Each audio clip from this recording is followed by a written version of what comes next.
Anymore. We can start with questions. Austin, a little birdie told me that you were moving to center this year. I don't know.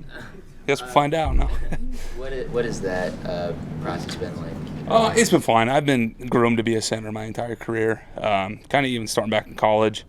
Played every game at left tackle, but my head coach, Brian Polian, he's like, you want to play in the league, like, you're going to be a good center. You're too smart not to. And so from that time, I've just been constantly groomed to be a center. I've been the emergency center every team I've been on, constantly taking reps. I was the starting center going into Super Bowl year back in 21 through training camp, and then ended up shifting around. The backup center was healthier than I thought, so shifted back out to right guard. But so it's nothing new by any stretch of the imagination. Has there been any rust that you've had to knock off? No, I've done it. Even when I was coming back last year, I was still working center. It's immediately come back and got to be ready at a moment's notice. Physically coming off the injury, is there any, obviously center to guard to center, is there any sort of like difference that you look for from a physicality standpoint? Oh, no, it's that interior anytime. It's just as physical, right? But honestly, coming off the surgery, like, kind of the perfect timing to make a position switch because, it's just like I'm starting over, so I just get to start over right in this and be in a more balanced stance. But at center, you ultimately end up playing right and left guard, depending on where the slide's going, which direction you're moving. So, I've played my first season after the trade in LA. I was there for 8 or so games at left guard, and then however many at right guard. So I've done both. I've done it all on the inside, and it's going to be just fine. Have you perhaps done more in the way of flexibility or yoga or anything like that than you might have not playing center? No, I do it regardless. I enjoy the science behind taking care of the body, and through this whole time, since LA, I was going to Pilates out there, and back here with ACL rehab and getting back into this, I go to Pilates a couple times a week here still, and just be able to engage your core and the hip strength with some internal, external rotation and stuff that you got to have on the line to move laterally and change the direction. It's something that's been a huge part and definitely got me feeling really good. The change doesn't seem like a big deal to you at all. No. Okay. Are you genuinely excited about the switch? Yeah, it's everywhere I've been. Everybody on the line will tell you I talk too much as a guard, so it's naturally just to kick me in there and have control anyway. So it was inevitable at some point in my career. Every offensive line coach told me, is like, you're going to play center at one point. Like, this is what you're made to do. And so it was just at some point in year 2024, it's finally happening. How did the discussion go when they told you that we're going to move you to that position? Yeah, so their whole thing was, you were finding the best five and having the tackles Icky and Taylor, and then being able to sign D-Lou and Robert. Like, those are two massive bodies, and so be able to get that and really just firm up the inside and really just establish that pocket for Bryce. And it's really a no-brainer. I understand that this is a business, things happen, but somebody has to be asked to move at some point, and so that's what it is. But I love this place. I'm very happy to do it, and I'm excited to do it.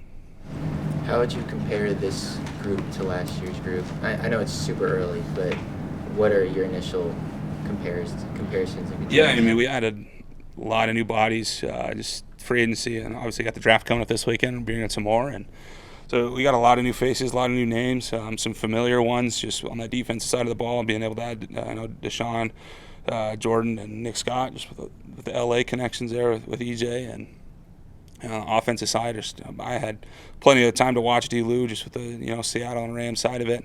Watched Robert a ton. Love both their games. Just two physical bodies. They're going to move people off the line. And this staff, I've heard from the guys in Seattle, the guys in Tampa that I talked about, nothing but great things about this staff. And over this 3 months that it's been with them, it's all I've seen is just genuine bodies, genuine people that just care about you and want to win at all costs. And it's been fun over these last 3 weeks to be able to start seeing it, put the offense together, and just start to fill out personalities and see how everyone blends together.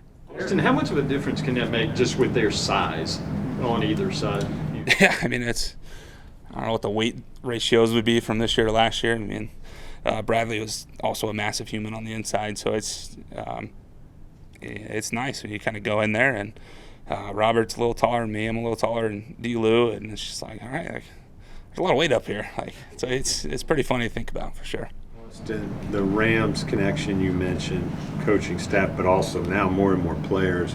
Is there a kind of certain attitude or a mentality that you sort of see from guys who come from that organization?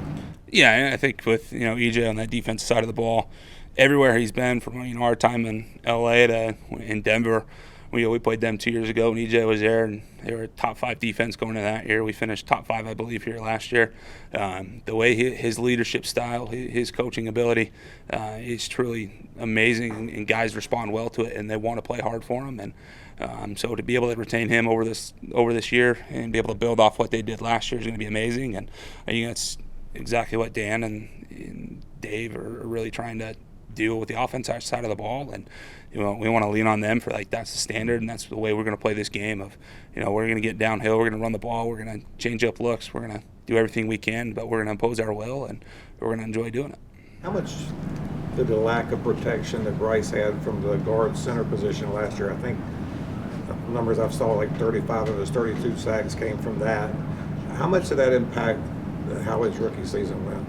Yeah, there's a lot of factors to that, not just the inside. There's everything about the season you can nick and pick and really break down and give it a root cause, but I think there's just too much. And it's rookie year. It's behind us. We're done with it. It's part of it. Welcome to the NFL.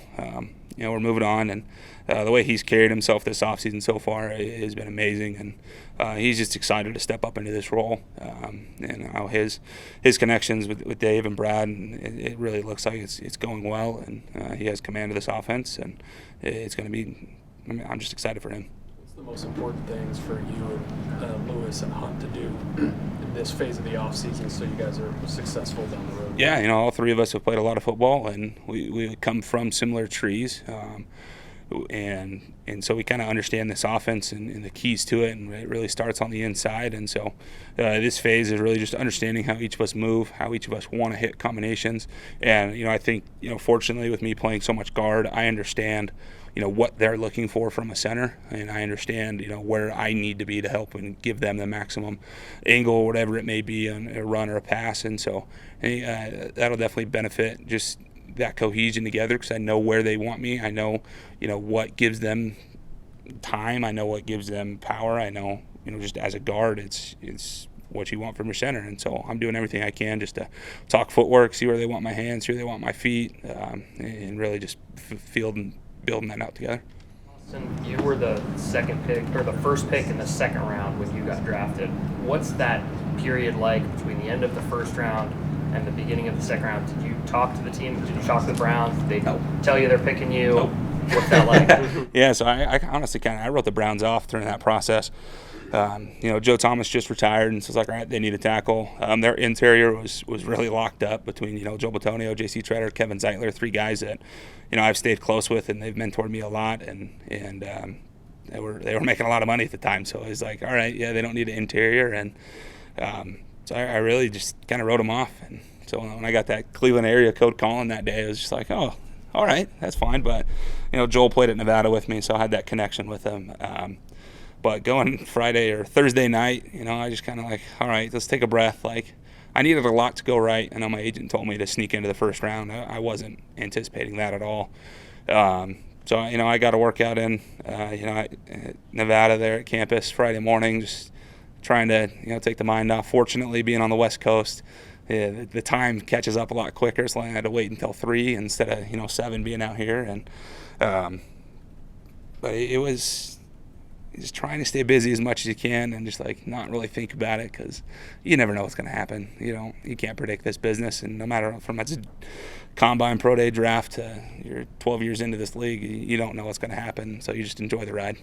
That call come midday or right before the draft? When No, does that happen? we had the TV on. We were just at my parents' house. Had the family over, had some friends over, and it's like, all right, on ESPN or NFL Network, whatever it was, and it's like, all right, Browns are on the clock. It's like, all right, guys, settle in, blah, blah, blah. And it's like, oh, I guess we don't got to wait too long. So that was pretty nice to be able to enjoy the rest of the day and, spend the time with the loved ones. You all good? Yeah, thank you both. Appreciate y'all. Thanks. Thank you.